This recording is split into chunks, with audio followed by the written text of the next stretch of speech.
অনেক সময় কি হয়, আমাদের ভিডিও 200-300 ভিউজে গিয়ে আটকে যায়। তো কারণটা হচ্ছে আমরা সঠিকভাবে ভিডিওটিকে আপলোড করতে পারি না। তো আজকে আমি বলবো কীভাবে সঠিকভাবে ভিডিও আপলোড করলে যেটি নাকি ভালো ভিউজ আনবে। তো চলুন দেখা যাক কীভাবে সঠিকভাবে ভিডিও আপলোড করতে লাগে। সবার আগে আমাদের ফেসবুক অ্যাপটাকে ওপেন করতে হবে।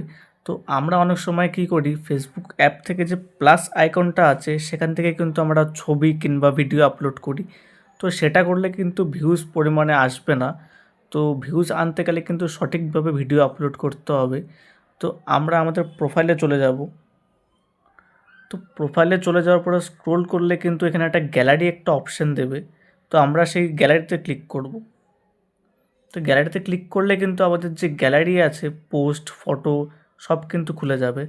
তো আমরা সেখান থেকে আমাদের যে পোস্টটি আছে সেটাকে সিলেক্ট করব। তো ধরলাম আমরা এইটিকে আপলোড করব। তো এটাকে সিলেক্ট করে নেক্সটে ক্লিক করব। তো নেক্সটে ক্লিক করলে কিন্তু আমরা এখানে ক্যাপশন লিখতে পারবো। তো আমরা সিম্পলি আমাদের ক্যাপশন লিখে নেব এবং দিয়ে 2-3টে হ্যাশট্যাগ দিয়ে দেবো। তো আপনারা কিন্তু 10-12টা হ্যাশট্যাগ দিয়ে ঘিচিমিচি করবেন না, সিম্পলি 2-3টা হ্যাশট্যাগ দিলে যথেষ্ট এবং দিয়ে কিন্তু পোস্ট করলেই কিন্তু ভালো পরিমাণ ভিউজ আসবে। তো ভিডিওটি ভালো লাগলে সাবস্ক্রাইব করুন।